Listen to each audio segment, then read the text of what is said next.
মাঝরাতে পানি খেতে উঠে নিজের স্বামীকে মেজভাবের ঘর থেকে বের হতে দেখে চমকে উঠল রাহেলা। মেজ ভাইয়া 3 দিন হলো ঢাকায়। এখন ভাবি একা ঘরে। তার স্বামী এত রাতে মেজভাবের ঘরে কি করতে গিয়েছিল বুঝতে কিছু বাকি থাকে না তার। এই ঘরের দিকে স্বামীকে আসতে দেখেই দরজা ভিড়িয়ে দিয়ে বিছানায় উঠে ঘুমানোর অভিনয় করল রাহেলা। তার স্বামী দরজা ঠেলে সন্তর্পণে হেঁটে এসে বিছানায় তার পাশে শুয়ে পড়ল। রাহেলা এই বাড়ির মেয়ে, তার স্বামী ঘর জামাই। রাহেলা জানে কোনো রকমের কুৎসা রটলেই তাকে সহ তার স্বামীকে এই বাড়ি থেকে বের করে দিবে ভাইয়েরা। তাই এই ব্যাপারে আর কোনো কথা বলে না রাহেলা। পরের দিন সারা দিন মুখ কালো করে রাখলেও তার স্বামী আমজাদকে এই বিষয়ে কিছুই জিজ্ঞেস করে না সে। তারপরের রাতে রাহেলা আর কিছুতেই ঘুমাতে পারে না। তার বিশ্বাস তার মেজভাই যতদিন শহরে আছে প্রতি রাতেই বোধহয় তার স্বামী মেজভাবের ঘরে গেছে। তার বিশ্বাসকে সত্যি প্রমাণিত করতেই যেন ধীরে ধীরে আমজাদ রাহেলার পাশ থেকে গড়িয়ে মেঝেতে নামল। এরপর পা টিপে টিপে ঘরের দরজা খুলে বাইরে চলে গেল। রাত এখন কয়টা হবে? 1টা কি 2টা? আমজাদ কোনো কাজ না জোগাড় করতে পারায় ভাইদের উপর নির্ভর করেই বেঁচে আছে তারা দুজন। রাহেলা আমজাদের এই অর্থ উপার্জনের অক্ষমতাটাই পুষিয়ে দেয় সারাদিন গাধার মতো বাড়ির কাজ করে। সারাদিন কাজ করায় শরীর এতই ক্লান্ত হয় যে সারা রাত মরার মতো ঘুমায় রাহেলা। কয়বার আমজাদ লাথি মেরেও রাহেলার ঘুম ভাঙাতে পারেনি। তাই রাতে যে রাহেলা জেগে থাকতে পারে এমন কোনো ভয়ই তার ছিল না বলা যায়। তা না হলে স্ত্রীকে বিছানা রেখে কোনো পুরুষের পক্ষে পরনারীর সঙ্গে গভীর রাতে ঘণ্টা কাটিয়ে আসা সম্ভব না। আমজাদ চলে যেতেই বালিশে মুখ গুজে ফুঁপিয়ে কেঁদে উঠল রাহেলা। সে তার স্বামীকে কত ভালোবাসে। কি না করে সারাদিন তাকে একটু আরামে রাখার জন্য, বড় ভাইদের কটু কথা থেকে তাকে বাঁচানোর জন্য। আর সেই নাকি এমন বিশ্বাসঘাতকতা করলো তার সাথে। আর মেজ ভাবিও যে এমন কিছুর সঙ্গে যুক্ত থাকতে পারে তা তার চিন্তার বাইরে ছিল। পরের 2 রাত অনেক চেষ্টা করেও জেগে থাকতে পারল না রাহেলা। সারাদিনের কাজের ধকলে এতই ক্লান্ত থাকতো যে মাঝরাত পর্যন্ত বিছানায় শুয়ে জেগে থাকা তার পক্ষে অসম্ভব ছিল। তারপরে যখন মেজ ভাই চলে এলো তখন থেকে রাহেলা কিছুটা নিশ্চিন্ত হলো। তারও কয়েকদিন পর এক রাতে গভীর ঘুমে ঘুমিয়ে রয়েছে রাহেলা। অনেক ধাক্কাধাক্কি করে তাকে উঠালো তার স্বামী আমজাদ। ঘুম জড়ানো ক্লান্ত কণ্ঠে রাহেলা বলল, কি হয়েছে? এত রাতে ডাকেন কেন? লাইটটা একটু জ্বালাও তো রাহু। সারাদিন কাম কইরা কুল পাই না, উনি আসেন ফুর্তিতে, এখন ঘুমান। আরে রাহু, লাইট জ্বালাও না, দেখো কি দেই। বিরক্ত হয়ে বিছানা থেকে নেমে লাইট জ্বালালো রাহেলা। তারপর চকিতে এসে বসলো। আমজাদ তার সবগুলো দাঁত বের করে হেসে পাঞ্জাবির পকেট থেকে একজোড়া চুড়ি বের করলো। আর একটু কাছে আসো, পরাইয়া দিই। চুড়িগুলো দেখেই চিনল রাহেলা এগুলো স্বর্ণের। আর এর মালিক যে মেজ ভাবি ছাড়া আর কেউ না তাও সে ভালো করে জানে। সে ভয়ে ভয়ে ফিসফিস করে বলল, এগুলো তো মেজ ভাবির, তুমি পাইলা কই? আরে ভয় পাইও না, চুরি করি নেই, মেজ ভাবি আমারে দিছে। বলো কি? সে কেন দেবে? তোমারে একটা কথা কই। কই কই কইরাও এতদিন কইতে পারি নাই শরমে। ভাবছিলাম তুমি আমারে ভুল বুঝবা, কিন্তু তোমারে আমি কি কিছু গোপন করি বলো? ভুল বুঝো না বউ। মেজ ভাই এবার ঢাকা যাওয়ার পর কয় রাত আমি মেজ ভাবির ঘরে গেছিলাম। এবার রাহেলার বুকটা কেঁপে উঠল। এটা তো সে জানে। স্বামীর চরিত্র নিয়ে প্রশ্ন তোলার সুযোগ পেয়েও সে এড়িয়ে গেছে। কিন্তু এমন কথা নিজ থেকে আমজাদ কেন বলছে? কেন তাকে লজ্জা দিচ্ছে? আমজাদ আবার বলল, মেজ ভাই ঢাকা যাওয়ার পরে মেজ ভাবির কয় রাত খুব জ্বর হয়েছিল, কিন্তু তার সেবা করার মতো কেউ ছিল না। তাই মেজ ভাবি কইল, দেখ আমজাদ, তোরে আমি ভাইয়ের মতোই দেখি। আমার সারাদিন ভালো লাগে, খালি একটু দুর্বলতা লাগে, কিন্তু রাত হইলেই জ্বর বাড়ে। তুই কি রাইতে এসে আমার মাথায় একটু পানি ঢালতে পারবি? রাহেলা অবাক হয়ে বলল, আমারে কইতে পারতো, ছোট ভাবি বড় ভাবি আছে, তোমারে কইল কেন? আমারে সারাদিনে জ্বরের কথা একবারও কইল না। আমজাদ মুখটাকে মলিন করে বলল, দেখলা, সব আমার কপালের দোষ। আমি জানতাম তুমি আমারে সন্দেহ করবা। আমি কি আর মানুষের বিশ্বাস পাওয়ার যোগ্য? রাহেলা এবার কাঁদো কাঁদো হয়ে বলল, না গো, আমি ওইটা বলি নেই। আমি তোমারে বিশ্বাস করুম না তো কারে করুম কও? তুমি ছাড়া আমার আর ক্যাডা আছে? তুমি আমারে ঠকাইবে না ফিরিস্তা আইসা কইলেও বিশ্বাস করুম না। এই না হলে আমার বউ। শোনো, ভাবিরে কইলাম রাহেলারে পাঠাইয়া দেবনে। ভাবি কইল, আহা, বেচারি সংসারটার লাগা কাজ করে সারাদিন মরতাছে, তারে আবার রাইতে ত্যাক্ত করা কেন? রাহেলা জানে যে আমি তোমারে ভাই মানি, তুমিই আইসো। রাহেলা কিছুই মনে করবে না জানলেও। ওর মন এত নষ্ট না, তবুও আমি তোমারে কিছু কই নাই ডরে। তাছাড়া বুঝই তো, পরের বাড়িতে থাকি, বেশি তর্ক মানায় না। কিন্তু তোমারে কইতে লজ্জা লাগলো বলে চুপি চুপি ভাবের ঘরে 3 রাত গেছিলাম। পানি না দিলে কি তখন জ্বর ছাড়তো? রাহেলার চোখ ভিজে ওঠে। আহা, তার এই স্বামীকে আর ভাবিকেই নাকি সে ভুল বুঝেছে? কি নোংরা চিন্তাই না করেছে সেই রাতে তার স্বামীকে ভাবির ঘর থেকে বের হতে দেখে। লজ্জায় মরে যেতে ইচ্ছা করছে রাহেলার। সে সিদ্ধান্ত নেয় তার সহজ সরল এই স্বামীকে আর কোনোদিন সন্দেহ করবে না সে। আমজাদ বলল, আমি সেবা শুশ্রূষা করাতেই তো ভাবি সুস্থ হইয়া গেল, তাই তো খুশি হইয়া দিল এই চুরি জোড়া। কইল রাহেলারে দিও, তবে দিনের বেলা এটা পড়ো না রাহু। বুঝই তো, পরের ঘরে থাকি, 5 লোকে 5 কথা কইব। রাহেলার শ্রদ্ধা আর ভালোবাসা স্বামীর জন্য উতলে পড়ে যেন। ঘরের আলো নিভিয়ে স্বামীর সঙ্গে মিশে যায় সে। এই বাড়ির সবচেয়ে অবস্থাপন্ন বলা যায় মেজো ভাই ফরিদকে। তার স্ত্রীও অবস্থা সম্পন্ন ঘরের মেয়ে। ফরিদ মিয়ার বড় চালের আড়তের ব্যবসা। গ্রামের দিকে হলেও ফরিদের ঘরটা দেখার মতো। ইট সিমেন্টের দেয়াল আর টিনের দোচালা। তার ডান পাশে 2 ইটের তৈরি ছাপড়া ঘরে থাকে ছোট ভাই বাদল আর বড় ভাই জলিল। তাদের 2 ঘরের মুখোমুখি উঠান পেরিয়ে একটা টিন আর বাঁশের তৈরি ঘর। এখানে রাহেলা আর আমজাদের সংসার। রাহেলা খুব চিকন আর কালো হওয়াতে বাবা মায়ের মৃত্যুর পর 3 ভাই অনেক খুঁজেও কোনো পাত্র পায় না। শেষমেশ এক ভবগুড়ে ভাদাইমা গোছের এই আমজাদকে ঘর জামাই হিসেবে আনে। ভেবেছিল টুকটাক কিছু কাজে তাকে লাগাবে, কিন্তু সে পুরাই অকর্মা। সেই দিনের প্রায় 1 মাস পর বাড়িতে বিরাট উৎসবের মতো আয়োজন হলো। রাহেলা ছোট ভাইয়ের 2টা আর বড় ভাইয়ের 3টা সন্তান হলেও মেজো ভাই বিয়ের 4 বছর পরেও সন্তানের মুখ দেখতে পারেননি। মেজো ভাই আরেকটা বিয়ে করবেন কিনা এটা নিয়ে চিন্তাভাবনা করছিলেন। যে স্ত্রী তাকে সন্তানের মুখ দেখাতে পারবে মেজো বউকে, তাহলে এ বাড়ি ছেড়ে চলে যেতে হতো। ঠিক এই সময় আনন্দ সংবাদটা পেল সবাই। মেজো বউ অন্তঃসত্ত্বা, মেজো ভাইয়া আর ভাবের আনন্দ দেখে কি? এই উপলক্ষে এই উৎসব আয়োজন। রাহেলা যখন আনন্দের সাথে আমজাদকে এই খবরটা দিল, তখন সে সামান্য একটু মুচকে এসে বলল, ভালোই তো। শুনছিলাম কোন ফকিরের কাছ থেকে পানি পড়া নিছি। ফকিরটা কামিল। আশায় রাহেলার চোখও জলজল করে ওঠে। বিয়ের 5 বছর হলো, সেও তো সন্তানের সুখ পায়নি। সেও কি যাবে নাকি সে ফকিরের কাছে? কোথায় থাকে সে? তার সপ্তাহখানেক পর এক সন্ধ্যায় একটা চাদরে পেঁচে কিছু জিনিস নিয়ে ঘরে ঢুকতে দেখে রাহেলা আমজাদকে। সে কৌতূহলী হয়ে জানতে চায় চাদরের ভেতর কি। আমজাদ ফিসফিস করে বলে, দরজা বন্ধ করে আসো।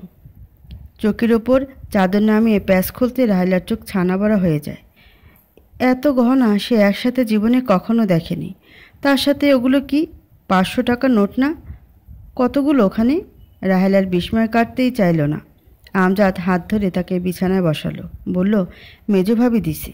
রাহেলা অবাক হয়ে বলল, শুধু জ্বরের সময় মাথায় পানি ঢেলে দেওয়ার লাগে এত কিছু দিল? দূর বোকা, ভাবিরে ওই ফকিরের পানি পড়া তো আমিই আইনা দিলাম। তখনই নাকি ভাবি মনে মনে নিয়ত করছিল, এইবার যদি সুখের মুখ দেখে তাইলে তার অর্ধেক গয়না আমাগো দিয়া দিবে। আমাগো আর দাসীবান্দির মতো এই বাড়িতে থাকা লাগবে না। আমরা ঢাকা যাবো, নতুন করে সংসার শুরু করবো। রাহেলার বিস্ময় এখনও যাচ্ছে না। সত্যি ভাবি অর্ধেক দিয়া দিল? মেজো ভাইয়া জানে? দূর বোকা, সে কি তাইলে দিত? তারে এসব জানানোর কাজ নেই। কালকেই আমরা ঢাকা যাবো, তোমার নতুন সংসার হইব। রাহেলা খুবই সহজ সরল মেয়ে।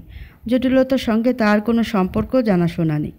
মেজো ভাইয়ের অনুপস্থিতিতে তার স্বামীর মেজো ভাবির ঘরে যাওয়া, সামান্য এই কারণে ভাবির এত গহনা দেওয়া, তারপরেই তার অন্তঃসত্ত্বা হওয়া, এই বাড়ি থেকে তাদের দূরে চলে যাওয়া, এইসবের মাঝে যে জটিলতা কিছু থাকতে পারে তা তার চিন্তা শক্তির বাইরে।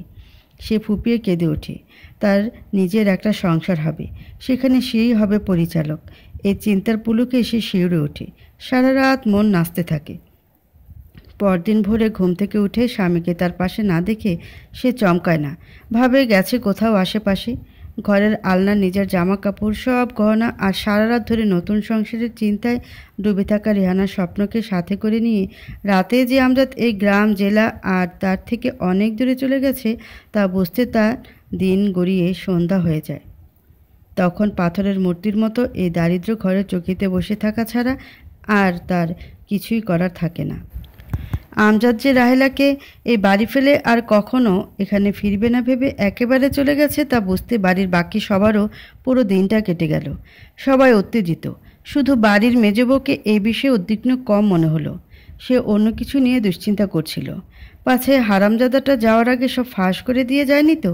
রাহেলাকে আমজাদের হঠাৎ এমন নিরুদ্দেশের কারণ অনেক জিজ্ঞেস করতেও যখন সে গয়নার কথা তুলল না, তখন মেজবা কিছুটা নিশ্চিন্ত হলো, যদিও তার মধ্যে থাকা আতঙ্ক ভাব তেমন গেল না। রাহেলা তখনও বিশ্বাস করতে পারেনি আমজাদ তাকে ফেলে এই বাড়ি ছেড়ে সত্যি সত্যি চলে যেতে পারে। এ তো অসম্ভব। তার এত ভালোবাসা, এত মায়া, সব কি মূল্যহীন? তার বিচক্ষণ মেজভাই যখন এসে তাকে বলল একটা গাড়ি নিয়ে বাজার থেকে ঢাকার বাসে তাকে যেতে দেখেছে কিছু লোক, তখনও রাহেলার মনে ক্ষীণ বিশ্বাস ছিল তার এমন বুদ্ধিমান ভাইয়েরও হয়তো কোথাও ভুল হচ্ছে।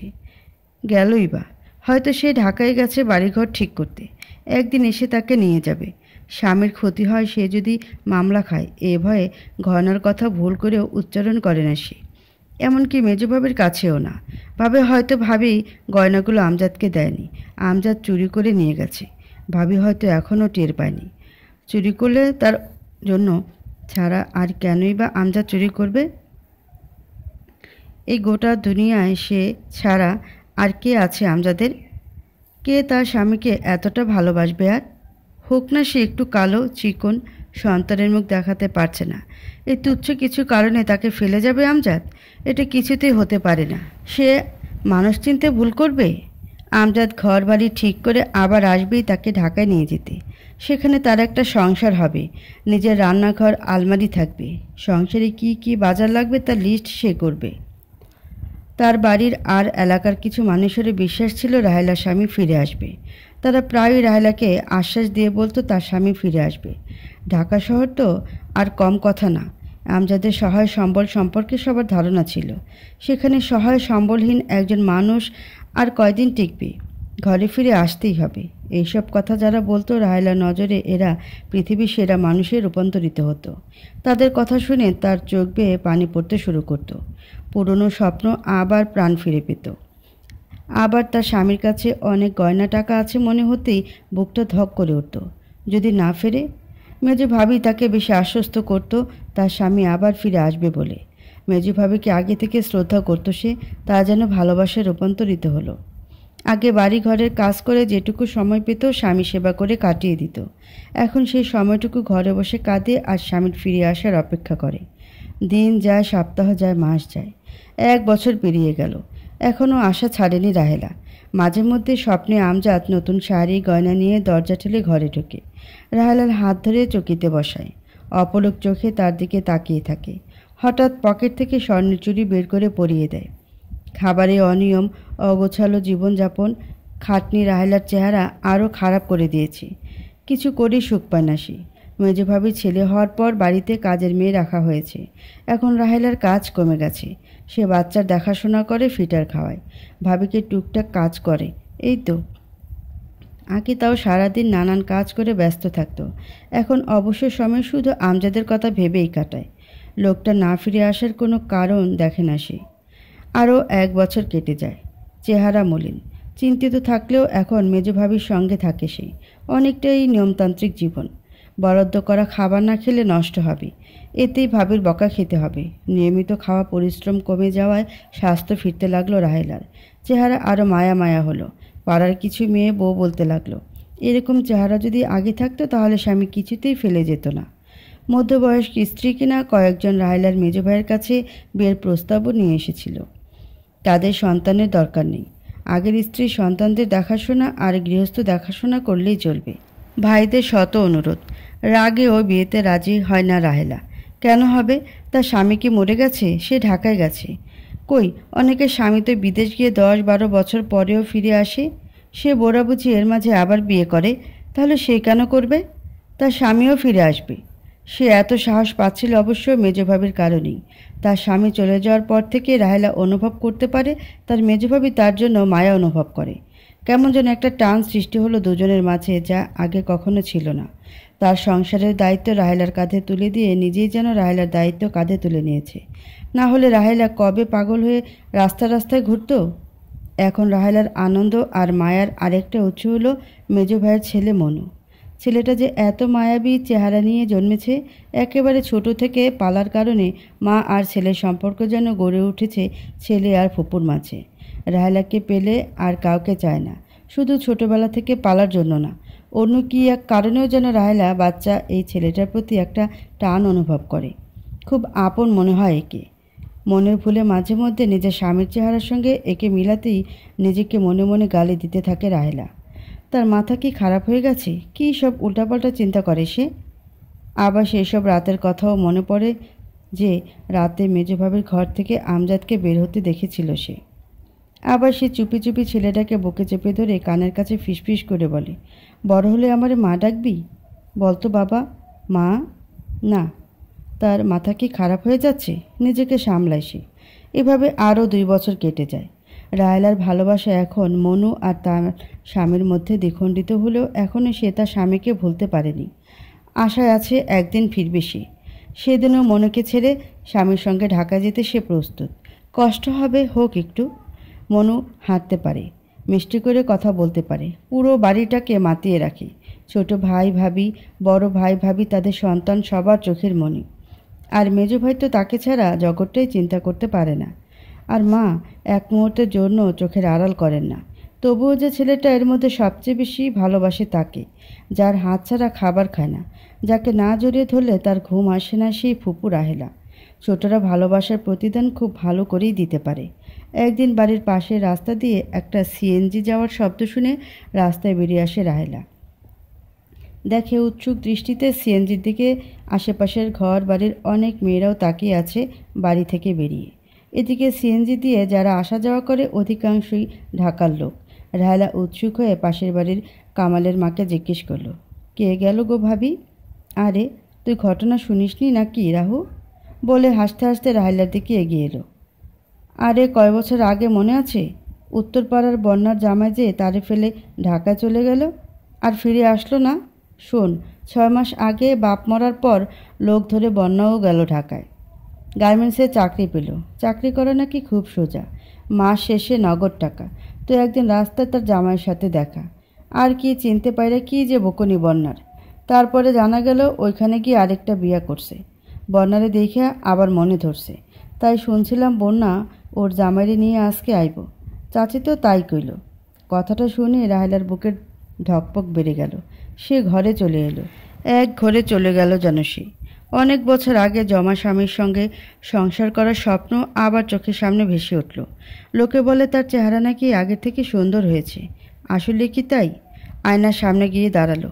হতাশ হলো সে। বন্যার স্বামী অনেক বছর আগে গ্রাম ছেড়ে ঢাকায় চলে গিয়েছিল। আর বন্যা 6 মাস আগে ঢাকায় যেতেই তার স্বামীর সঙ্গে দেখা হয়ে গেল। তবে সে যে শুনেছিল ঢাকা শহর অনেক বড়, কোটি কোটি মানুষ থাকে। টিভিতেও তো ঢাকা শহরে দেখেছে সে। এক লঞ্চ ঘাটে যত মানুষ, তাদের পুরো গ্রামে তত মানুষ নেই। তাহলে তার ভাইয়েরা যে বলতো ঢাকা শহরে হারিয়ে যাওয়া মানুষ খুঁজে পাওয়া যায় না, সেটা পুরোপুরি ঠিক না। ভালোবাসার টান থাকলে খুঁজে পাওয়া সম্ভব। সে মেজো ভাইয়ের কাছে এই কথা বলতেই ধমক খেল। ঢাকা শহর কি সহজ জিনিস পাইছিস? এই জোচ্চোরটার লাইগা এখনও তুই আশায় বসে আসস? হয় নাই, মনে কর মইরা গেছে। উল্লেখ করা হয়নি এর মধ্যে অনেক আগে মেজোভাবে প্রকাশ করেছে তার ঘরের আলমারি থেকে অর্ধেক গয়না আর কিছু টাকা চুরি হয়েছে। কাজটা হয়তো আমজাদে করেছে। মেজো ভাইও এবার হঠাৎ আমজাদের নিরুদ্দেশ হওয়ার পেছনের কারণটা বুঝল। কিন্তু বোনের আর বাড়ির সম্মান যাতে নষ্ট না হয় তাই এই বাড়ির বাইরে কথাটা ছড়ায়নি। ভাবিকে বলতে সে হেসে উঠে বলল, কেন রে, আমাদের মনো বুঝি আর তোকে ভালোবাসে না যে পুরানো নাগরের জন্য ঢাকা যেতে হবে? রাহেলা বুঝতে পারে এরা কখনো তার স্বামীর কাছে তাকে যেতে দেবে না। যা করার তাকেই করতে হবে। এখন আলম মামাই ভরসা।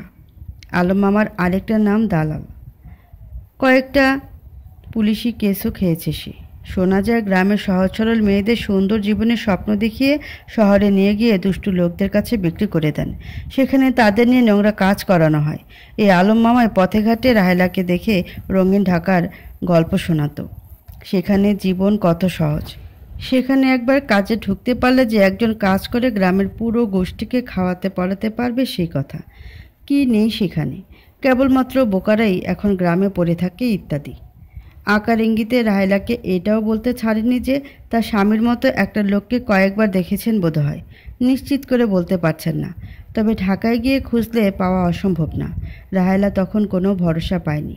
তাছাড়া আলম মামার দুর্নাম সম্পর্কে সবটাই জানা তার। কিন্তু আজ যে কী হলো, সে আলম মামা ছাড়া আর কারো উপর ভরসা করতে পারল না। সে ঢাকার কী বা জানে সে? আলম মামা প্রথমে তার কথা শুনে মুখ গম্ভীর করলেন। বললেন, এ আর কি ব্যাপার?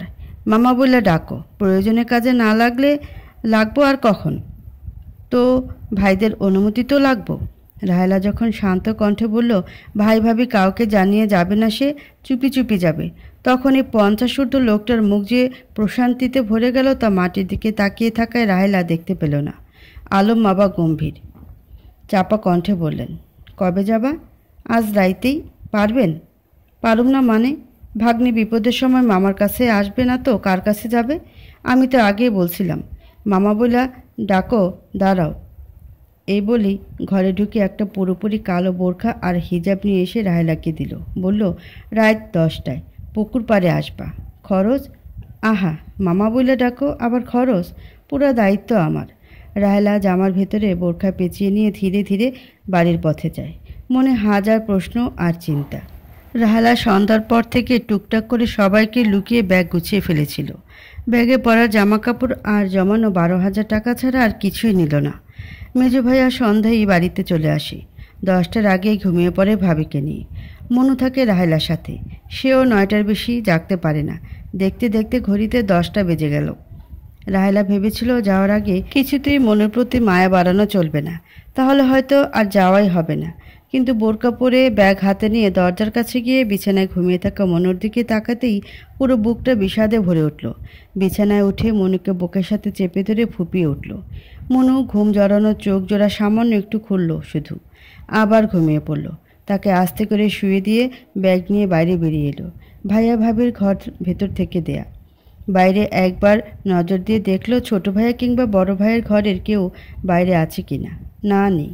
সন্তর্পণে গেট খুলে বাইরে বেরিয়ে এলো রাহেলা। হৃদস্পন্দন বেড়ে গেছে অনেক। এরপর নেমে পড়ল রাস্তায়। হেঁটে পুকুর পাড়ে যেতে 15 মিনিট লাগলো। কেউ নেই। চিন্তিতভাবে 5 মিনিট দাঁড়িয়ে থাকতেই এক সারি নারিকেল গাছের ভেতর থেকে বেরিয়ে এলো আলম মিয়া। আসছো নাকি রাহেলা? জি। ভাইয়া ভাবিরে বইলা আসলে ভালো হইতো না? ঢাকা শহর কম তো কথা না, এত দূর যাইতেছ। বললে যাইতে দিবে না মামা, আপনি চলেন। আলম মামা দাঁত বের করে হেসে বললেন, মামা বলে ডাকো, আর কি বলুম, চলো। এর আগে কখনোই সিএনজিতে ওঠেনি রাহেলা। ওঠার প্রয়োজনই পড়েনি। আলম মামা আগে থেকে সিএনজি ঠিক করে রেখেছিল। গ্রামের শেষ মাথা পর্যন্ত হেঁটে এসে এটাকে দাঁড়িয়ে থাকতে দেখল সে। জানে উঠেই দুটো 500 টাকার নোট আলম মামার দিকে এগিয়ে দিল রাহেলা। মামা জিভ কেটে বলল, মামা বলে ডাকো, আবার খরচের চিন্তা কেন? বলছি না সব খরচ আমি দিব। রাহেলা জোর করেই আলম মামার পাঞ্জাবির পকেটে টাকা ঢুকিয়ে দিল। গাড়ি চলতে লাগলো। এত উত্তেজিত রাহেলা জীবনে হয়নি। এমন কি যে সন্ধ্যায় বুঝতে পারল তার স্বামী তাকে ছেড়ে চলে গেছে, সেদিনও নয়। এক অচেনা শিহরণ। পুরো শরীর কাঁপছে, হাতের লোম খাড়া হয়ে গেছে। বাস স্ট্যান্ড পর্যন্ত সিএনজিতে আসলো। এখান থেকে বাসে উঠল। রাহেলা ভয়ে ভয়ে ছিল পরিচিত কেউ বাসে তাকে দেখে ফেলে কিনা। অবশ্য বোরকা পরে থাকায় তাকে কেউ চিনতে পারবে না, যদি না তার এ মায়াবী চোখজোড়া পূর্বে ভালো করে খুঁটিয়ে না দেখে থাকে। বাস চলতে শুরু করতেই গাটা গলে উঠল তার। আলম মামা বললেন, একটু অমন লাগবেই, বাইরের দিকে তাকায় থাকো, একটু পর সব ঠিক হয়ে যাবে। জানালার পাশে সিটে বসেছে সে। পূর্ণিমা রাত। জ্যোৎস্নার আলোতে রাস্তার পাশে সারি সারি ফসলের ক্ষেতের দিকে অপলক নেত্রে তাকিয়ে রইল সে। আপন মনে চোখ ভিজে উঠল। এসব যে তার চেনা জগৎ, এসব ছেড়ে সে কোথায় যাচ্ছে? যে মরিচিকার খোঁজে যাচ্ছে সে কি আদৌ সেখানে আছে? খুঁজে পাবে কিভাবে? আর পেলেই যদি তাকে চিনতে না পারে, যদি দেখে অন্য একটা মেয়েকে নিয়ে সংসার করছে, তখন কি করবে রাহেলা? ভাবতে ভাবতে একসময় ঘুমিয়ে পড়ল সে। ঘুম ভাঙল আলম মামার ডাকে। চারদিকে এত জাঁকজমক আলো, বড় রাস্তা, বড় বিল্ডিং। গভীর রাতেও রাস্তায় এত মানুষ দেখেও প্রথমে রাহেলার বিশ্বাস হলো না এটাই সে ঢাকা। সত্যি সে ঢাকায় এসেছে। সব কিছু তার স্বপ্ন মনে হতে লাগলো। আলম মামার কাছ থেকে জানতে পারল রাত 4টা বাজে। এত রাতেও যে বাইরে মানুষ এইভাবে চলাচল করতে পারে তা তার ধারণাই ছিল না। বাস আসছে, থামছে, যাত্রী নামছে, উঠছে। বাস স্ট্যান্ডে অনেক যাত্রী বসে অপেক্ষা করছে। আলম মামা হাস্যোজ্জ্বল মুখে বললেন, কী রে, শহর দেখলি? হ মামা। এখন বাসে উঠুম। বাসে লেগে কিছুক্ষণ দাঁড়ায়া থাকা লাগবো। আবার তুমি না কইলা এইটাই ঢাকা? বাপরে, ঢাকার আবার মা বাপ আছে নাকি? বিরাট বড় শহর, 1 মাস লাগবো তোর ঘুইরা দেখতে। ঠিকই বলছেন আলম মামা, ছোট জায়গা হলে কোটি কোটি মানুষ থাকে কি করে? সে আলম মিয়াকে প্রশ্ন করল। আমরা যামু কই? তোমার জামেরে খুঁজতে যা যা করা লাগে সব করমু। মামা বলে ডাকছো একবার, এমন এক জায়গায় যাব যেখানে এই শহরের সব মানুষের লিস্ট আছে। ছবি দেখা চিনবা না আমজাদরে? জি। ওই জায়গায় কিছু মেয়ে লোকের সাথে তোমার 1 সপ্তাহ থাকা লাগবো। আমি এর মধ্যে তদবির করে লিস্ট জোগাড় করুম এই শহরের সবার। তারপর তোমারে সোজা আমজাদের কাছে নিয়ে যাব। রাহেলের বুকটা ধক করে উঠল। সে জানে আলম মামার খারাপ স্বভাবের কথা। অনেকগুলো মেয়ে লোক একসঙ্গে থেকে নোংরা কাজ করে, এগুলো নিয়ে গ্রামের মেয়েদের কাছ থেকে অনেক গল্প শুনেছিল। তবুও সে মামার সঙ্গে এসেছে এই ভরসায় যে তার চেহারা খারাপ। তার মতো একটা মেয়েকে কে কিনবে আর বেচবে? আর তার মনে তীব্র বিশ্বাস ছিল শহরে আসলেই আমজাদের সঙ্গে তার দেখা হবে। এই প্রথম আলম মামাকে ভয় করতে লাগলো রাহেলার। সে সংকোচের সঙ্গে বলল, মামা, পিসাব চাপছে। মামা বইলা ডাকো। শরম কিসের? চলো। এটা কোনো অজুহাত ছিল না, সত্যি সংকোচের কারণে এতক্ষণ কথাটা বলতে পারেনি রাহেলা। বাস স্টপের পাশে লেডিস টয়লেট দেখিয়ে আলমিয়া তাকে বলল, তুমি নিশ্চিন্তে যাও, আমি ওই যে চায়ের দোকান ওইখানে বসে থাকবো। রাহেলা টয়লেটে ঢুকে গেল। মোটামুটি 20 মিনিট সময় লাগলো বের হতে ছোট্ট চায়ের স্টলের সামনে পুলিশের পোশাক পরা 2জন লোককে দেখে তার বুকের পানি শুকিয়ে গেল। আর হতভম্ব হয়ে গেল আলম মামার হাতে হাত করা পরানো দেখে। তার পুরো শরীর যদিও কাঁপছে, তবুও ওই দিকে তাকিয়ে থাকলো রাহেলা। সে বোকা হলেও আলম মিয়া যে তার দিকে তাকিয়ে চোখ ইশারায় তাকে বিপদের ইঙ্গিত দিলেন এবং তাকে পালিয়ে যেতে বললেন, তা সে বুঝতে পারল। রাহেলা এবার চোখে অন্ধকার দেখছে। আলম মামাকে পুলিশ ধরল কেন? নিজের বিপদ সে আজ করতে পারল, তবে কি পরিবার ছেড়ে পালিয়ে এই শহরে এলে পুলিশ ধরে? তারা কি করে জানে কে পালিয়ে এসেছে আর কে ইচ্ছায়? উৎভ্রান্তের মতো হাঁটতে থাকে রাহেলা। কোথায় যাচ্ছে, কোন দিকে যাচ্ছে কিছুই খেয়াল নেই তার। শুধু বুঝছে ওই পোশাকের লোকদের থেকে যত দূরে সরে যেতে পারে তার তত মঙ্গল। আলম মামা যতই খারাপ হোক না কেন, এতক্ষণ ধরে একটা সাহস পাচ্ছিল রাহেলা। অন্তত কি করতে হবে, কি করবে এই চিন্তা মাথায় আসছিল না। যা করার আলম মামাই করবেন। এবার নতুন শহরে পুরোপুরি দিশাহারা হয়ে গেল সে। প্রায় 1 ঘন্টা হাঁটল সে। তার মুখ শরীর বোরকার আবরণে ঢাকা। এর মধ্যে সূর্য উঠতে শুরু করেছে। মানুষজনের আনাগোনা, গাড়ি রিকশার সংখ্যা বেড়ে গেল। অদ্ভুত বিষয় হলো রাহেলার সাথে কেউ অস্বাভাবিক আচরণ করছে না বা তার থেকে ফ্যালফ্যাল করে তাকিয়ে থাকছে না। এতে যেন সে শান্তি পেল। বেলা বাড়তে থাকলে এত লোকজন, এত মানুষ একসঙ্গে সে আগে দেখেনি। আরও কিছুটা সময় কাটালো সে হেঁটে হেঁটে। ভয় কেটে তার চোখে এখন কৌতূহল। আলম মিয়া কিংবা তার স্বামীকে নিয়েও চিন্তা নেই। শুধু কৌতূহলী দৃষ্টি চারপাশের পরিবেশ আর মানুষদের পর্যবেক্ষণ করছে। এর মধ্যে চায়ের দোকান, কিছু খাবার হোটেল খুলতে শুরু করেছে। রাহেলা শুনেছিল ঢাকা শহরে নারী পুরুষ একসঙ্গে বসে হোটেলে খাবার খায়। প্রচণ্ড ক্ষুধা অনুভব করল সে। একটা হোটেলে ঢুকে পড়ল। এত সকালে ভিড় জমেনি। পরোটা আর মাংসের ঝোল দিয়ে নাস্তা করার পরে অনুধাবন করল রাহেলা সে খুব ক্লান্ত এবং এই শহরে তার থাকার কোনো জায়গা নেই। কেন জানে না, আলম মামার হাত থেকে ছুটে ভয়ের পাশাপাশি সামান্য তৃপ্তিও অনুভব করেছিল সে। একটু লোক বাড়তেই সে বিল মিটিয়ে কাঁধে ব্যাগ ঝুলিয়ে আবার রাস্তায় হাঁটা ধরল। বোরখা পরা মানুষ খুব কমই দেখল রাহেলা। বেশিরভাগই সালোয়ার কামিজ, শাড়ি কাপড় পরা। ছেলে মেয়ে পাল্লা দিয়ে বাসে উঠছে। জিন্স পরা কিছু মেয়ের দিকে কয়েক মুহূর্ত তাকিয়ে রইল সে। আবার হাঁটা ধরল। ক্লান্তি ফিরে আসতেই আলম মামাকে পুলিশ কোথায় নিয়ে গেল, সে একা এখন কি করবে? আমজাদিবা এই শহরে কোথায় থাকে? এই চিন্তা আবার ভর করলো মাথায়। আচ্ছা, সে যদি কাউকে বলে তাহলে কি সে আবার তাকে গ্রামে যাওয়ার বাসে তুলে দিবে, কিংবা তার স্বামীকে খুঁজে দিবে? এই শহরে সব মানুষের লিস্ট যেখানে থাকে সেখানে নিয়ে গেলেও চলবে, নাকি বাড়ির পথ ধরবে? কিন্তু কোন মুখে আমজাদকে না নিয়ে আবার বাড়ি যাবে? আশেপাশে এবার চিরচেনা সেই আমজাদের মুখ হঠাৎ দেখতে পাওয়ার আশায় তাকাতে তাকাতে এগোলো সে। বেলা বেড়ে যায়। কড়া রোদে বেশিক্ষণ হাঁটতে পারে না সে। আসলে শহরটা অনেক বড় আর অনেক মানুষের। অনেক বড় বড় দালান আর গাড়ির। এক জায়গায় অনেকগুলো মানুষকে কোদালপাতি হাতে দাঁড়িয়ে থাকতে দেখল রাহেলা। সেদিকে এগিয়ে গেল সে, কারণ তাদের অধিকাংশই লুঙ্গি, শার্ট, গেঞ্জি পরিহিত।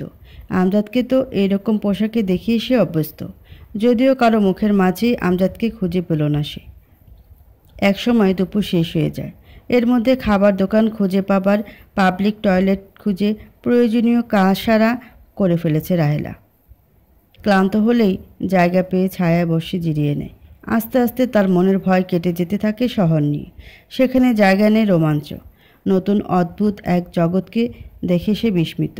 যতটা ভয়ঙ্কর আর অনিরাপদ ভেবেছিল জায়গাটাকে, ততটা লাগলো না। সাহস বেড়ে গেল তার। আত্মবিশ্বাস জন্মালো আমজাদের দেখা সে পাবি। সাহস করে একটা বাসে উঠে বসলো। বাস চলার পর হেল্পার যখন ভাড়া চাইতে এলো, তখন পাশের সিটের মেয়েটাকে অনুকরণ করে 20 টাকা নোট তার দিকে বাড়িয়ে দেয়। হেল্পার কোথায় নামবেন জানতে চাইলে জানালা দিয়ে বাইরের ছুটন্ত মানুষ, গাছ দোকানের দিকে চেয়ে নীরবতা পালন করে সে। একটা সময় অনেকগুলো গাছের সারির পাশে স্টপে বাস থামতেই পাশের সিটের মেয়েটা দরজার দিকে এগিয়ে যায়। রাহেলাও মেয়েটাকে অনুসরণ করে নেমে পড়ে। মেয়েটা যেদিকে যায় সে তার উল্টো দিকে হাঁটা শুরু করে। রাস্তা ধরে হাঁটার পর যে সে পার্কের ভেতর চলে এসেছে তা তার জানার কথা না। বিকেলের শেষ মুহূর্তে এত সুন্দর ছায়াঘেরা জায়গা দেখে কিছুটা প্রশান্তি পেল যেন সে। একটা বেঞ্চে বসে আশেপাশের মানুষদের দিকে কৌতূহলী দৃষ্টিতে তাকিয়ে থাকে সে। জোড়ায় জোড়ায় ছেলে মেয়ে বসে গল্প করছে, হাঁটছে। ফেরিওয়ালারা পানি, কোক, ভুট্টা ভাজা, ঝালমুড়ি বিক্রি করছে। কিছু বৃদ্ধ বৃদ্ধা তার বয়সী মেয়ে বাচ্চাদেরও লক্ষ্য করল সে। আর একটু ঘুরে ঘুরে একটা গাছকে ঘিরে থাকা গোল সিমেন্টের বসার জায়গায় বসল সে। একটু পরে সন্ধ্যা হয়ে যাবে। এই শহরের রাত কীরকম তা সম্পর্কে ধারণা নেই রাহেলার। এখন শুধু ইচ্ছা করছে একটা ঘরে ফিরে যাওয়ার। ফিরেই আর কিছু না, বিছানায় শুয়ে ঘুমিয়ে পড়া। কিন্তু হায়, ঘর! এ শহরে তার কিছু নেই, কেউ নেই। এখন হঠাৎ করে যদি আমজাদ এসে তার সামনে দাঁড়াতো আর বলতো, তুমি দেখি ভারী বোকা মেয়ে, ঢাকায় আসবা, আমারে জানাই আসবা না? ইস, সারাদিন একলা একলা ঘুইরা বেড়াইছো শহর তুমি। ফিরিস্তা আয়সা কইলেও বিশ্বাস যাবো না, তোমার যে বুদ্ধি। চলো চলো, অনেক নাটক হইছে, এখন বাড়িতে আসো। তোমার লাগেই তো সংসারটা এতদিন ধইরা গুজাইলাম, এখন দায়িত্ব নিবা। চলো চলো, উঠো না কেন? ভাবতেই পুলকের শরীর শিউরে ওঠে রাহেলার। আহা স্বপ্ন! সন্ধ্যা নেমে এলো। সন্ধ্যার হালকা অন্ধকার তখন নামতে শুরু করেছে। রাহেলা সেখানেই গম্ভীর হয়ে বসে নিজের চিন্তার জগতে বসে আছে। এমন সময় তার পাশে এসে বসলো একটা ছেলে। বয়স 7 থেকে 8 বছর। পরনে ময়লা প্যান্ট, খালি গা। একটা পলিথিনের প্যাকেটে কোন আকৃতির অনেকগুলো বাদামের পুটলা। রাহেলার দিকে এক পলক তাকিয়ে ছেলেটা পলিথিন পাশে রেখে মাটির দিকে তাকিয়ে বসে রইল। ছেলেটাকে দেখে সারাদিনে এই প্রথম মনুর কথা মনে পড়ল। মনু কি করছে? তাকে ছাড়া আজ ঘুমাবে কি করে? ভাইয়া ভাবি, গ্রামের লোক তার বাড়ি থেকে পালানোর কথা জানার পর তাকে নিয়ে কি আলোচনা করছে জানার লোভ হয় তার। ছেলেটার দিকে তাকিয়ে কাঁপা কাঁপা কণ্ঠে রাহেলা বলল, কি নাম গো তোমার? ছেলেটা একবার তার দিকে তাকালেও কোনো কথা বলল না। আবার চুপ করে মাটির দিকে তাকিয়ে থাকলো। রাহেলার এই প্রথম মনে হলো তার যে মুখ ঢাকা, তাকে যদি আমজাদ দেখেও চিনবে কি করে? সে আমজাদকে খুঁজতে খুঁজতে নিজেকে প্রকাশ করতেই যে ভুলে গিয়েছিল, এই ভেবে নিজের ওপর ক্ষোভ হলো। মুখের আবরণটা সরিয়ে আবার ছেলেটার দিকে তাকালো সে। এই ধরনের ছেলেদের সাহসের কমতি নেই। এরা অপরিচিত মানুষ দেখলেই ঘাবড়ে যায় না। পথে থাকতে থাকতে নানা রকম মানুষ দেখে অভ্যস্ত। বাদাম ফেরি করে বেড়ায়। অচেনা মানুষের সাথেই ব্যবসা। তবুও পুরো শরীর ঢাকা অপরিচিতা এই মহিলাটা যখন হঠাৎ তাকে নাম জিজ্ঞেস করলো, তখন সন্ধ্যার এ পরিস্থিতির জন্য হোক সে একটু ভয় পেল। কিন্তু পরক্ষণে রাহেলা মুখোশ খুলতেই সন্ধ্যার ম্লান আলোয় অপলক দৃষ্টিতে তার দিকে তাকিয়ে রইল সে। এত সুন্দরী মায়াবী চেহারা, চোখ ছেলেটা এর আগে কখনোই দেখেনি যেন। কেমন একটা মামা চেহারা তার, মুখায়াব। তার চিন্তায় যে জটিলতার কোনো ছাপ নেই তা প্রকাশ করে। গ্রাম্য সরল নারী। ছেলেটা বিড়বিড় করে বলে, রাব্বি, তোমার বাপ মা কী করে? ছেলেটা আবার চুপ করে গেল। রাহেলার মন খুব খারাপ হয়। এইটুকুন একটা ছেলে বাদাম বিক্রি করে খায়? আহা, পৃথিবী সে কি বোঝে? ব্যাগ থেকে 500 টাকার একটা নোট এগিয়ে দেয় ছেলেটার দিকে। নাও, কিছু কিনা খাইও। ছেলেটা আবার হতভম্ব হয়ে তাকিয়ে থাকে। এই নোটটা সে চেনে এবং মূল্য জানে। তবুও কেমন যেন সংকোচে হাত বাড়াতে পারে না। রাহেলা সিমেন্টের সিঁড়িতে টাকাটা রেখে দিতে উড়ে যেতে পারে ভেবে টাকাটা হাতে নিয়ে বিস্মিত দৃষ্টিতে তাকিয়ে থাকে রাহেলার দিকে। রাহেলা বলল, তোমার বাড়িতে কে কে থাকো? বাপ আর মা। মা চিন্তা করে না? রাত হইয়া যায়, বাড়ি যাও না? সৎ মা। ও। ছেলেটা সমস্ত দুঃখ যেন চোখের সামনে দেখতে পায় রাহেলা।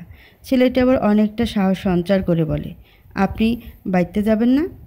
কই? রাহেলা একটা দীর্ঘশ্বাস ফেলে। সারা দিনে এই প্রথম কোনো একজন মানুষ পেল মন খুলে কথা বলার। সে তার জীবনের ইতিবৃত্ত সমস্ত ছেলেটার কাছে প্রকাশ করলো। আমজাদ, তার গ্রাম, আলম মামা, কেন শহরে আসা, সব। সে ছোট্ট ছেলেটার কাছে এর কোনো সমাধান চায় না। সে যে কথা বলার জন্য একটা মনোযোগী শ্রোতা পেয়েছে, এতে সে আনন্দিত। কোনো কারণ ছাড়াই বলা যায় না। রাহেলার চেহারা, আচরণ, সে ছোট হলেও তার ব্যক্তিত্বকে সম্মান করে যে তাকে রাহেলা সব কথা খুলে বলেছে, সব মিলিয়ে প্রথম থেকে এই অচেনা মহিলার জন্য একটা শ্রদ্ধা কাজ করলো রাব্বির মনে। না হলে কোথাকার কোন মহিলা বিপদে পড়েছে, রাতে থাকার জন্য জায়গা নেই, এতে তারও চিন্তা হয় নাকি? সে চলে গেলে মহিলাটি একা এখানে বসে থাকবে সারা রাত? রাব্বি বলল, আপনি আমার লগে আসেন। কই? রাব্বি আর কোনো কথা না বলে হাঁটতে শুরু করে। রাহেলা কয়েক সেকেন্ড শুধু চিন্তা করে, তারপরেই ব্যাগ নিয়ে ছেলেটার পিছু নেয়। রাব্বি মহিলাকে তার বাড়িতে নেবে না দুটি কারণে। এক, তাদের ঘরে পর্যাপ্ত জায়গা নেই। দুই, তার বাপ মা এই সহজ সরল মেয়েটাকে পেলে তার সর্বস্ব লুট করে তাকে পথে নামিয়ে দেবে। বোঝা যায় মহিলাটির কাছে অনেক টাকা আছে। রাহেলাও কিছুটা আশার আলো দেখতে পেল যেন। রাতটা কাটানোর জন্য ভাগ্যই বুঝি এই ছেলেটার সঙ্গে তাকে মিলিয়ে দিয়েছে। রাব্বি হাঁটছে তো হাঁটছি, সে নিজেও জানে না কোথায় যাচ্ছে, শুধু জানে একে একটা নিরাপদ জায়গায় পৌঁছে দিতে হবে। তার পক্ষে সম্ভব না। কার সাহায্য নেবে সে? হঠাৎ ফয়সাল ভাইয়ের কথা স্মরণ হলো। তিনি এখানকার একটা কলেজে পড়ে আর এই জায়গার আশেপাশেই তার বাড়ি। পথশিশুদের সঙ্গে তার সম্পর্ক বেশ ভালো। সন্ধ্যায় পার্কের গেটের উল্টো দিকের রাস্তায় চায়ের আড্ডায় প্রায় বন্ধুদের সাথে বসেন তিনি। গেট থেকে বেরিয়ে একটা জায়গায় অভিভাবকের সুরে রাহেলাকে বসতে বলল রাব্বি। তারপর বড় রাস্তা পেরিয়ে একটা গলির ভিতর ঢুকে গেল সে। প্রায় আধা ঘন্টা বসে থাকলো রাহেলা। এর মধ্যে অন্ধকার নেমে গেছে পুরোপুরি, কিন্তু শহরে অন্ধকারের বালাই নেই। ইলেকট্রিক লাইট জেলে আলো দিয়ে ভরা চারদিক। রাহেলার একবার মনে হলো ছেলেটা আর আসবে না, তবে আশ্রয় পাওয়ার এই ক্ষীণ আশাটা সে ছাড়তে পারছে না। এমন সময় ছেলেটাকে একজন বড় মানুষ নিয়ে রাস্তা পার হয়ে আসতে দেখে সংকুচিত হয়ে গেল রাহেলা। মুখের খোলা মুখোশটা পরে নিল। ফয়সাল এখানের একটা কলেজে অনার্স তৃতীয় বর্ষে পড়ে। এই আড্ডার সময়ে কোনো মহিলার জন্য তাকে ডেকে আনায় রাব্বি ওপর সে বিরক্ত, কিন্তু না এসে উপায় ছিল না। রাব্বি নাছরবান্দার মতো ঘ্যান ঘ্যান করে বিরক্ত করে মারছিল। মহিলাটির বিপদের সমস্ত কথা আগাগোড়া কয়েকবার শোনায় তাকে। এই ধরনের স্বপ্ন নিয়ে শহরে আসা মহিলাদের প্রায়ই দেখা যায়, বলা না গেলেও। এই ধরনের মহিলাদের দেখে অবাক হওয়ার কিছু নেই। স্বামীর সন্ধানে একটা মেয়ে শহরে ছুটে আসাটা তাই অস্বাভাবিক লাগলো না ফয়সালের কাছে। সে তবুও আরেকবার প্রশ্ন করে রাহেলার কাছ থেকে সব কথা জেনে নিল। এই পর্যন্তই ঠিক ছিল। হয়তো সে অচেনা একটা নারীর জন্য কী বা করতে পারে ভেবে এখনই চলে যেতে পারত, কিন্তু সে উৎসাহিত হয়ে মহিলাটির মুখ দেখতে চাইল। রাহেলা সংকুচিত হয়ে মুখোশ ছড়াতে রাহেলার মুখের দিকে মুগ্ধ নেত্রে তাকিয়ে রইল এই ছেলেটাও। কালো বর্ণের চেহারায় এই মায়া, এই তীব্র মায়া ভরা চোখ, মুখায়াব নির্দেশ করছে রাহেলার জীবনের সরলতা। করুণ মুখ দেখে বোঝা যায় এটা কোনো ছল না। এই মেয়েটি আসলেই বিপদে পড়েছে। একে এই রাতে শহরের মাঝে ফেলে যেতে ইচ্ছা করলো না ফয়সালের, কিন্তু রাতে কোথায় রাখবে একে? টুনু আপাদের বাসায়? এই অপরিচিতা মেয়েটিকে এই প্রথম কিছু সম্বোধন করে কথা বলল ফয়সাল। আমার সাথে চলেন আপা। রাহেলা বুঝতে পারছে না ভাগ্য তাকে কোন দিকে নিয়ে যাচ্ছে। ছেলেটা হয়তো তাকে একটা আশ্রয় খুঁজে দেবে এই আশা মনে জাগলেও অজানা একটা ভয় তাকে গ্রাস করল। আর কিছু করার নেই, তাই রাব্বির মাথায় মুখে হাত রেখে তাকে বিদায় দিয়ে ফয়সালের সাথে রাস্তা পার হলো। রাহেলার আন্দাজ নেই 15-20 মিনিট এই নতুন লম্বা ছেলেটার সাথে অলিতে গলিতে হাঁটল সে। তারপর একটা গেটের বাইরে রাহেলাকে দাঁড়াতে বলে গেটের ভিতরে ঢুকল সে। 10 মিনিট পর হতাশভাবে বের হয়ে এলো, বলল, আপা চলেন, হাঁটতে অসুবিধা হচ্ছে না তো? রাহেলা না সূচক মাথা নাড়ায়। আবার হাঁটতে থাকে তারা। এমন করে হাঁটতে হাঁটতে আরও 3টা বাড়িতে যায় ফয়সাল। প্রতিবারই হতাশ হয়ে গেট দিয়ে বেরিয়ে আসে। রাহেলা বুঝতে পারে তার মতো অপরিচিত একটা মেয়েকে কেউ থাকতে দিতে চায় না। নিজের বিপদে ছেলেটাকে এভাবে বিপদে ফেলায় ভেতরে ভেতরে লজ্জা পায় রাহেলা। রাত প্রায় 9টার মতো বাজে। ছেলেটা বলে, দেখেন আপা, আমি কি করব নিজেও বুঝতেছি না। আমি একটা মেসের মতো জায়গায় থাকি। এক রুমে 3 বন্ধু, অ্যাটাচ বাথরুম আর রান্নাঘর। আমার বাকি 2 রুমমেট গ্রামে গেছে অবশ্য। আপনি চাইলে রাতে রান্নাঘরে থাকতে পারেন। রাহেলা হ্যাঁ সূচক মাথা নাড়ে। আর কী বা করার আছে তার? রাহেলাকে নিয়ে সে তার বাড়িতে উপস্থিত হলো। এমনিতে সারাদিনের এই অদ্ভুত ভ্রমণ, হাঁটায় ক্লান্তির চরম সীমায় পৌঁছে গিয়েছিল রাহেলা। ঘরে ঢোকার পর ছেলেটার অনুরোধে আগে থেকে রান্না করা ভাত তরকারি খেলো তারা দুজন। এবার শরীর যেন অবশ হয়ে এলো পুরোপুরি। 2 চোখে ঘুমের জন্য কিছু দেখতে পাচ্ছে না সে। রান্নাঘরে কাঁথা বিছিয়ে বালিশ ফেলে শুতেই তাই ঘুমের জগতে যেতে সময় লাগলো না তার। গভীর ঘুমে তলিয়ে গেল। গভীর রাতে তার পুরো শরীরের ওপর আরেকটা শক্ত শরীরের স্পর্শ অনুভব করতে শিহরে উঠল রাহেলা। বিহ্বলভাবে চোখ মেলতে পাশের ঘরের ডিম লাইটের মৃদু আলোতে তার উপরে চেপে বসা ছেলেটাকে চিনতে পারল সে। মুখটা পরিচিত হলেও এর চেহারা সম্পূর্ণ নতুন লাগলো রাহেলার কাছে। সন্ধ্যার পর থেকে যে ছেলেটা তাকে আশ্রয় দেওয়ার জন্য বাড়ি বাড়ি ঘুরেছে, তাকে আপা বলে রেখেছে, সেই ছেলেটার দৃষ্টি এটা না। পৃথিবীর কোনো ভাই তার বোনের দিকে এভাবে তাকাতে পারে না, এই আচরণ করতে পারে না। রাহেলার দুনিয়া উল্টে গেল তার সঙ্গে কি হচ্ছে বুঝতে পেরে। তার ঘুম এখনও কাটেনি। স্বপ্ন নাকি এটা? শরীর এতই ক্লান্ত ছিল যে ধাক্কা দিয়ে ছেলেটাকে সরিয়ে দিতে পারল না। মুখ দিয়ে শব্দ করতে যাবে, এক হাত দিয়ে মুখটা চেপে ধরল ছেলেটা। সে কিছুতে বিশ্বাস করতে পারছে না যে ছেলেটা দিনে আপা বলে ডাকে সে রাতে এতটা হিংস্র হতে পারে। বড় বড় চোখ করে সিলিংয়ের দিকে তাকিয়ে রইল সে। ছেলেটা ম্লান আলোতে তার 2 চোখ বেয়ে পড়া পানি দেখলই না বা দেখার সময়ও পেল না। এখনও তার সাথে এসব ঘটছে সে বিশ্বাস করতে পারছে না। চিৎকার করার শক্তি নেই তার। আতঙ্কে জ্ঞান হারালো রাহেলা। ছেলেটা চলে গেল যখন, তখন তার জ্ঞান ছিল। শরীর এত ক্লান্ত হওয়ার পরও বাকি রাত সে 2 চোখ বন্ধ করতে পারল না। চোখ বন্ধ করলে ছেলেটার হিংস্র চেহারা তার চোখের সামনে ভাসে আর সে কেঁপে ওঠে। দরজা খুলে কেউ যে ঘর থেকে বেরিয়ে গেল টের পায় সে।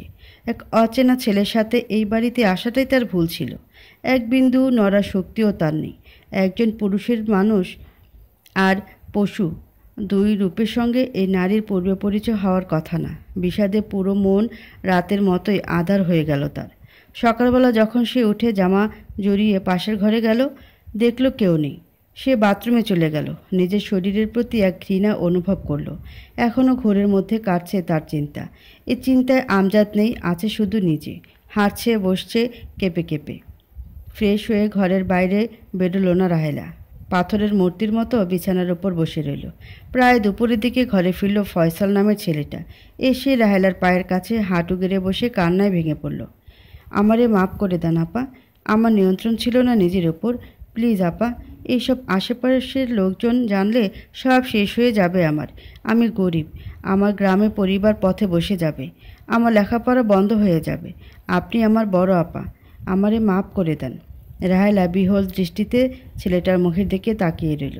এই চেহারার সাথে সে চেহারা কিছুতেই মেলাতে পারছে না। তার ভেতর কোনো প্রাণ নেই, তাই সে কোনো কথা বলতে পারল না।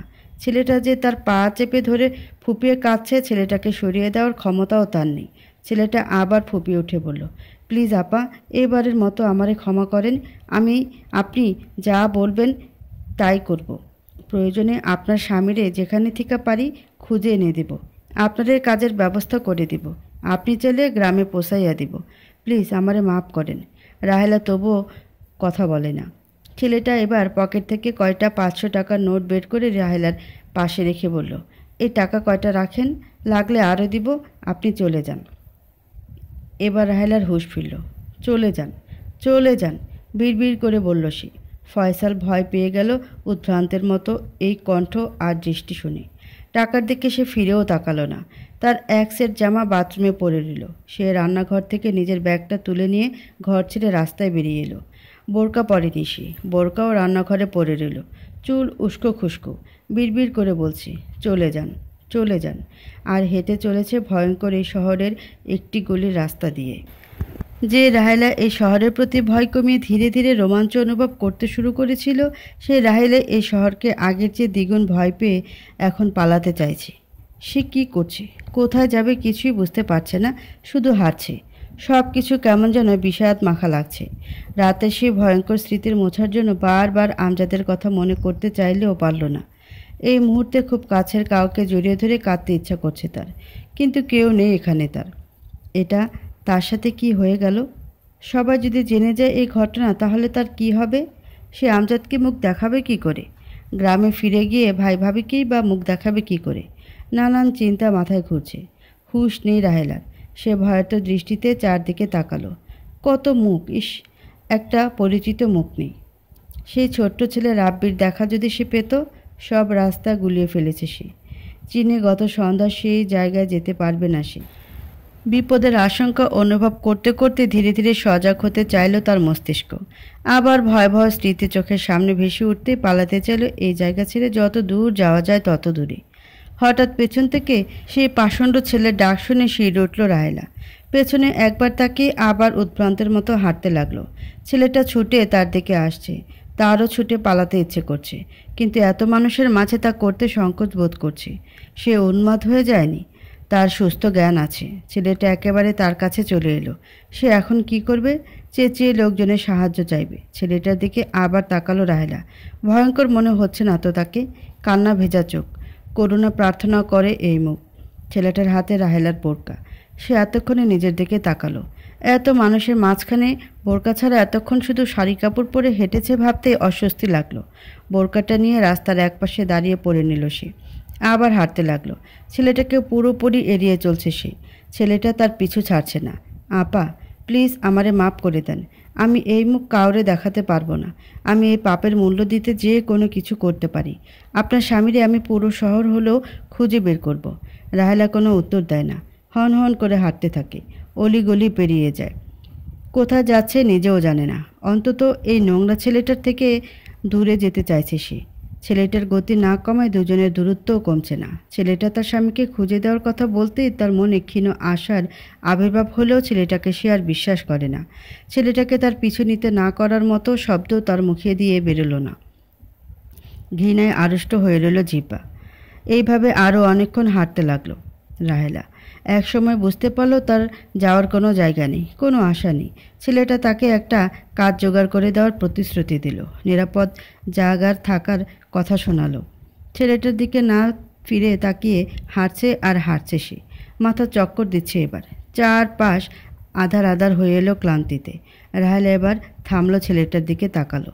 ছেলেটা রাহেলার ক্লান্ত চোখ জোড়া দেখে কিছুক্ষণ চুপচাপ থাকলো। অনুধাবন করলো হার মেনে নিয়েছে রাহেলা, যে কোনো মুহূর্তে ঢলে পড়বে। তারপর একটা রিক্সা ডাকলো। রিক্সাতে রাহেলাকে উঠতে সাহায্য করলো। রাহেলা জানে না তার সাথে কি হচ্ছে, ছেলেটা তাকে কোথায় নিয়ে যাচ্ছে। তা শুধু কাউকে জড়িয়ে ধরে কাঁদতে ইচ্ছা করছে। হয় মনু, নয় আমজাদ, নয় মেজো ভাবি। সেই পথশিশু রাব্বি হলেও হবে, কিন্তু এই পশুর থেকে দূরে থাকতে চাচ্ছে সে। একটা নিরাপদ আশ্রয়। শরীরে শক্তি নেই যে। ক্লান্তি অবসাদে তার পুরো শরীর আড়ষ্ট হয়ে এলো। কতক্ষণ মনে নেই রাহেলার। ছেলেটা বিড়বিড় করে পুরো পথে করুণ সুরে তাকে কি বলল তার কিছুই শুনতে পায়নি সে। রিক্সা থামলো একটা বড় বাড়ির গেটের সামনে। ছেলেটার সাথে বাড়ির গেট পেরোলো রাহেলা। রাহেলাকে এবারও মিনতি সুরে বলল, আপা, আপনি আমাকে মাফ করে দেন। আমি জানি আপনি হয়তো কোনোদিন করবেন না। আমারে এর প্রায়শ্চিত্ত করতে দেন। এখানে আপনি সবচেয়ে নিরাপদে থাকবেন। এদের ছেলের দেখাশোনার জন্য একটা লোক খুঁজছেন তারা। আপনি এই বাড়িতে কিছুদিন থাকেন, কাজ করেন। আমি আপনার স্বামীরে যেখান থেকে পারি খুঁজে আনব। তবুও নীরব রাহেলা। বাড়ির গেট দিয়ে ঢুকতেই অনেকটা ক্লান্তি দূর হয়ে গেল রাহেলার। বিস্ময় ভরা দৃষ্টিতে চারদিকে তাকালো সে। এত সুন্দর আর বড় বাড়ি এত কাছ থেকে সে আগে কখনো দেখেনি। ফুলের বাগান, মাঠ, মাঠের ওপর ছাতার মতো চালের নিচে টেবিল চেয়ার ফেলা। একটা মৎস্যকন্যার পাথরের মূর্তির পাশ থেকে পানি ঝর্ণার মতো ঝরে পড়ছে। ছেলেটা বলল, সে এই বাড়িতে টিউশনি করায়। ওই ছেলেটার দেখাশোনা করার জন্য একটা লোক খুঁজছে বাড়ির ম্যাডাম। ছেলেটা রাহেলাকে তার গ্রামের লোক বলে পরিচয় করিয়ে দিল ম্যাডামকে। রাহেলা আভিজাত্য আর রূপে ঠাসা এই ম্যাডামের দিকে মুগ্ধভাবে কয়েক মুহূর্ত তাকিয়ে থেকে মাথা নিচু করে ফেলল। ম্যাডাম বলল, মুখোশ সরাও। কি নাম তোমার? পুরো পথে ছেলেটার সঙ্গে একটা কথাও বলেনি। কণ্ঠটা তাই আড়ষ্ট হয়েছিল। বিড়বিড় করে বলল, রাহেলা। ছেলেটা কিন্তু তার শহরে আসার পেছনের কারণ কিছুই লুকালো না। বলল কিভাবে স্বামীর খোঁজে গ্রামের এক লোককে ধরে একা শহরে এসে হারিয়ে গিয়েছিল। বাড়িয়ে বলল সে মেয়েটাকে খুঁজে পায়, আপা বলেই ডাকে। তার গ্রামের মেয়ে যে তা চিনতে তার আর ভুল হয়নি। রাহেলা কোনো কথা বলল না, চুপচাপ ঠায় দাঁড়িয়ে রইল। ম্যাডাম বিস্মিত হয়ে বলে, আচ্ছা বোকা মেয়ে তো তুমি, এমন বোকামি কেউ করে? ইচ্ছা করে এই শহরে এসে হারিয়ে গেলে কাউকে বুঝি খুঁজে পাওয়া যায়? কি আশা নিয়ে এই ভরসা? বিশ্বাস পেলে তুমি? সে তো মনে হচ্ছে স্বেচ্ছায় তোমাকে ত্যাগ করেছে। তার ছবি আছে কোনো? ম্যাডামের কথাগুলোতে ঝাঁজ ছিল না, ছিল মায়া আর কৌতূহলতা। রাহেলা না সূচক মাথা নাড়ল। ম্যাডাম অবাক হয়ে বললেন, তবে? রাহেলার আর কিছু বলার নেই। মেয়েটি তার সাথে কথা বলতে সংকোচ বোধ করছে। বুঝতে পেরে ম্যাডাম এবার ফয়সালের দিকে তাকিয়ে বললেন, সে গ্রামে ফিরে যাচ্ছে না কেন? কোন মুখে ফিরে যাবে বলছে? তাছাড়া সেখানে আপন কেউ নেই, মা বাবা ভাই বোন সবাই মৃত। আন্দাজে বলল ফয়সাল। রাহেলা শুধু একবার তার দিকে চাইতেই চোখ নামিয়ে নিল। ম্যাডাম আবার বলল, এমন গোমরা হয়ে থাকলে চলবে না, হাসি খুশি থাকতে হবে। আমি চাই আমার ছেলেটা হাসি খুশি মানুষের সঙ্গে মিশুক। রাহেলার সরল মুখায়ব দেখে তাকে প্রথমে পছন্দ করে রেখেছিলাম গৃহকর্ত্রী। এবার বললেন, যাও ভেতরে, মন্টুর মা তোমাকে ঘর দেখিয়ে দেবে। ক্লান্ত মনে হচ্ছে, কিছু খেয়ে নিও, আমি মন্টুর মাকে বলে দিচ্ছি। মন্টুর মা? মাঝবয়সী এক মহিলা এসে রাহেলাকে বাড়ির ভেতরে নিয়ে গেল। ফয়সাল ভয়ে সংকুচিত হয়ে দাঁড়িয়ে রইল। সে জানে রাহেলা যদি এই ম্যাডামের কাছে একবার গত রাতের কথা প্রকাশ করে দেয় তাহলে নিশ্চিত তাকে জেলে মরতে হবে। তবুও সে এই বাড়িতেই তাকে আনলো। এই পাপের প্রায়শ্চিত্ত নেই। ম্যাডামের অনুরোধেও তাই বাড়ির ভেতর গেল না, নিজের বাড়ির পথে রওনা হলো। শুরু হলো রাহেলার জীবন নতুন করে। সেই মানসিক ধাক্কাটা কাটিয়ে উঠতে যদিও সময় লাগলো, কিন্তু ধীরে ধীরে এই বাড়ির সঙ্গে মানিয়ে নিল সে। এরা বড়লোক হলেও এদের ভেতরে কোনো অহংকার নেই। স্যার ম্যাডাম এমন কি যে ছেলেটা দেখাশোনা করার জন্য তাকে রাখা হলো, তার প্রতি সবার আচরণে মুগ্ধ হলো সে। বাড়ির কর্তা লোকটাও কয়েকবার তার স্বামী প্রসঙ্গে আলোচনা করেছেন, চেহারা গায়ের রং জেনে নিয়েছেন। ফয়সাল নামের ছেলেটা রাহেলাকে এখানে এনে দেওয়ার কয়েকদিন পরেই এই বাড়ির টিউশনি ছেড়ে দিল। বাড়ির কর্তৃক খুব অবাক হলেও ছেলেটা স্বাভাবিকভাবে বলেছিল জায়গা বদল করেছে সে, তাই এখানে এসে পড়ানো সম্ভব না। তারপরও মাঝে মধ্যে রাহেলাকে দেখতে, তার খোঁজ খবর জানতে এই বাড়িতে আসতো ছেলেটা। রাহেলা যতটা সম্ভব দূরে সরে থাকতো। এমনকি ছেলেটা তার স্বামীকে নিয়ে কথা বললেও বিদঘুটে লাগতো, একরকম অস্বস্তিতে ভুগত। ভয়ের তো এক স্মৃতির জন্ম দিয়েছে যে ছেলেটা তার ভেতর। একদিন ফয়সাল তার এক আর্টিস্ট বন্ধুকে নিয়ে এলো বাড়ির কর্ত্রীর কাছে। বলল, আমি রাহেলা আপার স্বামীর একটা স্কেচ করাতে চাচ্ছি, দেখি চেহারা কেমন, যদি জানতে পারি তবুও খুঁজে পাওয়ার একটা ক্ষীণ আশা তো থাকবে। বাড়ির কর্ত্রী ফরিদ ইয়াসমিন ছেলেটার প্রতি আবারও ভালোবাসা অনুভব করলেন। একজন পরনারীর জন্য ছেলেটা যা করছে তা সত্যি তাকে আনন্দ দেয়। হোক এক গ্রামের মেয়ে, কিন্তু রক্তের সম্পর্ক না থাকার পরও রাহেলার স্বামীকে খুঁজে পেতে মরিয়া হয়ে আছে ছেলেটা। ফয়সালের আর্টিস্ট বন্ধু আধা ঘন্টা ধরে রাহেলার বর্ণনা অনুসারে একটা স্কেচ দাঁড় করানোর চেষ্টা করলো, কিন্তু রাহেলার পর্যবেক্ষণ বা বর্ণনা এতই কাঁচা যে শেষমেশ বিরক্ত হয়ে উঠে যায় সে। ফয়সালকে জানায় এই কাজ তার দ্বারা হবে না। ফয়সালের অনেক অনুরোধ সত্ত্বেও আর দ্বিতীয়বার চেষ্টা না করে বাড়ি থেকে চলে যায়। সময় কাটতে থাকে। রাহেলা আমজাদের কথা সব সময় এখনও ভাবে, কিন্তু 2 মাস এখানে থেকে নতুন করে অনেক কিছু উপলব্ধি করতে পারে সে। আমজাদকে খুঁজে পাওয়া যে খুব সহজ কাজ না, এই শহরের সব মানুষের লিস্ট বলে যে কিছু নেই। ঢাকা শহর যে কেবল একটা ছোট্ট জায়গা নয়, এমন অনেক কিছু অনুধাবন করতে পারে সে। এই বাড়ির ম্যাডামের সঙ্গে খুব সামান্য কথা হলেও রাহেলা বুঝতে পারে তিনি খুব বুদ্ধিমান, প্রচুর পড়ালেখা জানা মেয়ে। আলমিয়া সম্পর্কে বিস্তারিত খুঁটিয়ে জেনে নেয় রাহেলার কাছ থেকে ফরিদা বেগম, এবং সে যে নারী পাচারের দালাল ছিল এবং পুলিশ তাকে না ধরলে এতক্ষণে রাহেলার কী অবস্থা হতো তা অনুধাবন করতে বেশি মাথা খাটাতে হয় না তার। ভাগ্যিস ফয়সালের হাতে পড়েছিল, নইলে যে আর কি বিপদে পড়তো মেয়েটা। মানুষ যে এতটা বোকা সহজ সরল হতে পারে তা বিশ্বাসই করতে পারতেন না ফরিদা বেগম, যদি না সামনাসামনি রাহেলাকে দেখতেন।